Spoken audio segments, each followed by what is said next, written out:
स्थिति में उत्पन्न होगा तो उस समय हम लोग दोष और त्रुटियों को नहीं गिनते हैं, हम सहयोग की अपेक्षा रखते हैं कि हमें अगर पुत्र संकट में है तो पिता अपनी त्रुटियों को भूलकर अपनी मेरी गलतियों को क्षमा करके मेरा सहयोग करेंगे, और अगर पिता संकट में है तो चाहेगा कि पुत्र उन गलतियों को भुलाकर, उन त्रुटियों को भुलाकर मेरा सहयोग करेगा। तो इस समय ना मजदूरों की त्रुटियों पर चर्चा करने का विषय है, ना सरकार की नाकामियों को गिनाने का विषय है। यहाँ विषय है कि वो 45 जीवन मुझे लगता है काफ़ी संकट स्थिति में है, क्योंकि उनके पास ना भोजन का साधन है, ना पीने की स्वच्छ पानी का साधन है, यहाँ तक कि मेडिकल फैसिलिटी भी नहीं है। सूचना मिली है, सूचना नहीं, मैंने वीडियो कॉल में स्वयं उनसे बात किया है, वे लोग टॉयलेट का पानी यूज करते हैं पीने के लिए, जो कि खेद है, अमानवीय है।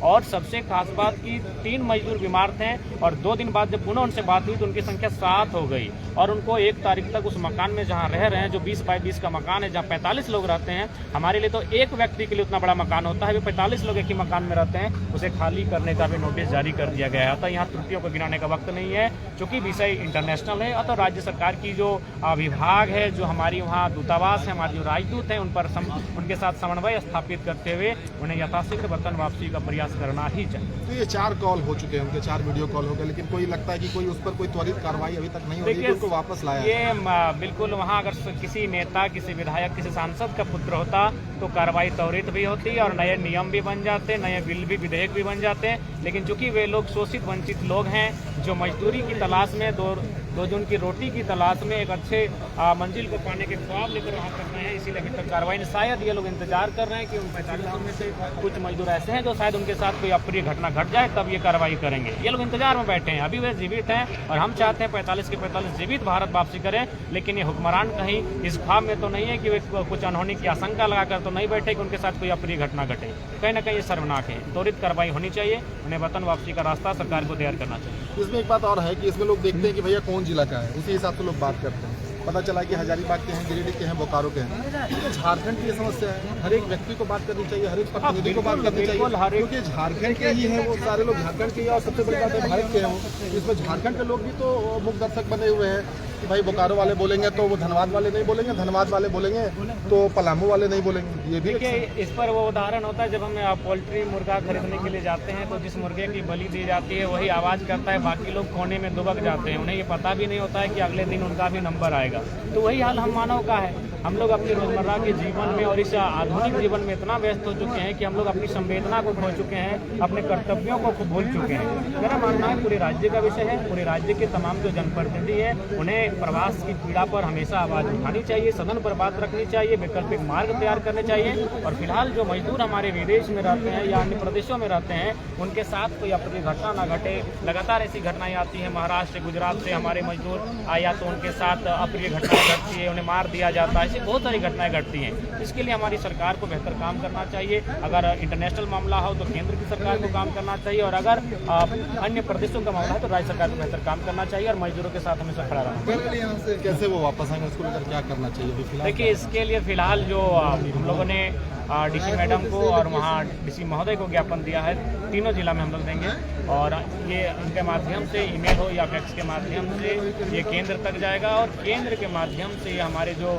सऊदी के रियाद में जो हमारी दूतावास होगा वहाँ तक संदेश जाएगा। और दूतावास जब उन मजदूरों को अपने अधीन करेगा यानी अपने कंट्रोल में करेगा तो स्थितियाँ बेहतर हो जाएंगी। एक बात और है, बड़े पीड़ा के साथ ये कहना पड़ रहा है, ये देखा गया है कि जब वॉर सिचुएशन होता है तो वहाँ से निकाल कर लेकर आया जाता है तो एक खबर बन जाती है, तो ये खबर नहीं बन जाएगी, इसलिए नहीं आ रही। हाँ बिल्कुल, मेरा मानना है कि ज़िंदगी होती है, चाहे आप वार से निकाल के आएँ या फिर अकाल से निकाल के लाएँ या फिर किसी मजदूर को जब कोई प्रताड़ित कर रहा है वहाँ से निकाल के आए। जीवन होता है और मानव का जीवन अनमोल होता है। तो ये वार का सिचुएशन भले ना है, लेकिन जीवन तो जीवन है। अगर कार्रवाई नहीं करते हैं, आप संज्ञान में नहीं लेते हैं तो उनका भी जीवन अस्त हो सकता है। संभावनाएं हैं, मान के चलिए उनको मेडिकल फैसिलिटी उपलब्ध नहीं कराई जा रही है। जो लोग बीमार हैं, एक मानवीय शरीर हार्डली 30 से 45 दिन तक बिना भोजन किए, बिना स्वास्थ्य लाभ लिए सह सकता है, लेकिन उसके बाद तो स्थितियाँ बिगड़ेंगी और मुझे लगता है उस समय अप्रिय घटना घट सकती है। तो इसलिए ये वार और ये टीआरपी और ये फिर अपना वोट बैंक, ऐसा नहीं होना चाहिए। हम लोग तो स्पष्ट कहें कि मजदूरों के हितार्थ के लिए हम लोग अच्छी राजनीति नहीं करेंगे।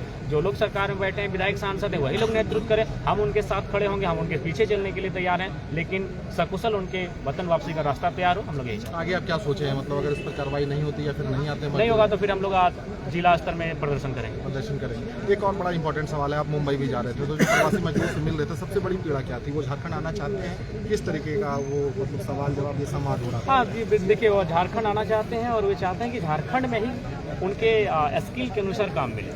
जैसे जो लोग ड्राइवर हैं तो उनका मानना है कि सरकार गवर्नमेंट के माध्यम से ट्रांसपोर्ट की व्यवस्था करे। और ऐसे भी आप देखें हजारीबाग में हमको लगता है हज़ारों जो सरकारी बस हैं वो तो कूड़े में चले गए, धनबाद में भी हज़ारों सरकारी बस कूड़े में चले गए। तो ऐसा नहीं है, मैक्सिमम वहाँ जो लोग मिले वो ट्रांसपोर्ट में हैं, माइंस में है, जो पत्थर खदान है। तो हमारे पास भी तो कोयला खनन है, अबरक का खनन हो रहा है, बहुत तरह के जो तत्व हैं उनका खनन किया जाता है। तो जो लोग उनका स्किल है उसके आधार पर भी काम मांग रहे हैं। वो नहीं कह रहे कि अगर हम लोग को अगर ड्राइविंग का हैंडल संभालने आता है तो हमें इंजीनियर बना दीजिए या फिर डॉक्टर की सुई थमा दीजिए। अपने स्किल के अनुसार काम मांग रहे हैं और हमारे राज्य में उनके स्किल के अनुसार काम है। बस राज्य सरकार की नीयत और नीति स्पष्ट है।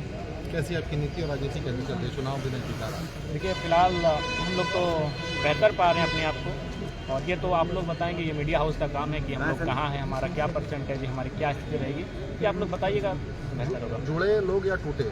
नहीं, जुड़ रहे हैं लोग, जुड़ रहे हैं, लगातार जुड़ रहे हैं। टूटेंगे वही जो अपनी निजी महत्वाकांक्षा रखते हैं, जो राज्य का हितार्थ रखते हैं, वो नहीं टूटेंगे। सबसे बड़ी दिक्कत क्या हो रही है जुड़ने में? सबसे बड़ी दिक्कत यही हो रही है कि थोड़ा सा जो राजनीति का महत्वाकांक्षा होती है, बाकी सब ठीक ठाक है। जो राज्य का हितार्थ चाहते हैं वो हर हाल में हमारे साथ होते हैं। क्षेत्रीय पार्टी कहीं ना कहीं अभी जो चुनाव हुए हैं, 3 राज्यों के जो चुनाव आए थे, हिंदी राज्यों के, राजस्थान, मध्य प्रदेश और छत्तीसगढ़ का, वहाँ पर आपने देखा कि भाजपा ने क्लीन स्वीप किया है। किस तरीके से देख रहे हैं भाजपा को? हाँ देखिए, बाकी पर उत्तर भारत की अगर बात करें तो निश्चय ही भारतीय जनता पार्टी ने जिस विचारधारा को स्थापित करने का प्रयास किया है, उत्तर भारत उसी विचारधारा की हवाओं में बहती है। लेकिन जब हम झारखंड आते हैं तो थोड़ा झारखंड की विचारधारा भिन्नता रखती है। यहाँ की संस्कृति, यहाँ की भौगोलिक स्थिति, यहाँ के लोग का जीवन, रहन सहन थोड़ा सा बाकी राज्यों से भिन्न है। अतः जो भारतीय जनता पार्टी की जो विचारधारा उत्तर भारत में है, उससे कहीं ना कहीं झारखंड अपने आप को भिन्न पाएगा। और हम लोग अपनी विचारधारा के साथ, अपने नए आइडियाज़ के साथ, अपने नए मुद्दों के साथ सफल होंगे। उनको उनकी विचारधारा को बाकी जो हमारा बॉर्डर है उस तक सीमित रखें। विकल्प के लिए कोई जगह रखा है क्या? देखिए फिलहाल तो विकल्प पर चर्चा नहीं है, जब होगी तो सबसे पहले आपके ही सामने। 2 साल बीत गए हैं इसमें और जन्मदिन आप आज मना रहे हैं, चीज़ें भी बदली हैं। अब लोग आपके पास आकर बधाइयाँ दे रहे हैं। जयराम महतो वो जयराम महतो नहीं रह गए, अब जनता के बीच वाले तो जिम्मेदारियाँ भी बढ़ गई। तो इस जन्मदिन पर क्या कहना चाहेंगे आपके, खास करके जो समर्थक हैं, जो प्रशंसक हैं, जो आपको प्यार करते हैं, जो आपको चाहते हैं, या फिर विरोधी भी जो है? देखिए आप जो लोग जनता के हो जाते हैं उनका जन्मदिन जैसा विशेष कुछ होता नहीं है। तो जन्मदिन के अवसर पर भी हम यही कहना चाहेंगे कि अगर कोई लोग सेलिब्रेशन करे तो सेलिब्रेशन ना होकर किसी का सहयोग हो। जैसे आज हम लोग करने आए हैं, किसी की आवाज़ बनने आए हैं, किसी को हिम्मत देने आए हैं, किसी को सांत्वना देने आए हैं, तो ये काम हो तो हमारे जन्मदिन पर हमें अच्छा लगेगा और वो बेहतर होगा। केक कटेगा इनका? बस छोटा सा एक केक है, गेट के बाहर कटा ही आता है। अच्छा, जो समर्थक है उनसे जरा पूछ लेते, जन्मदिन पे क्या कहना चाहेंगे? पहले जयराम को जन्मदिन की ढेर सारी शुभकामनाएं। आज उन्होंने बहुत अच्छा पहल किया कि इन्होंने अपने जन्मदिन को लोगों के कल्याण के लिए। क्या कहिएगा सर? शॉर्ट में कहिएगा, बहुत सारा।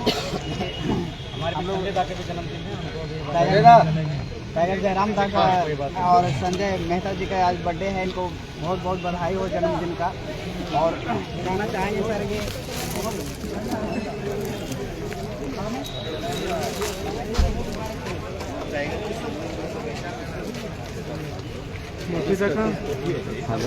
स्टूडेंट लोग का नहीं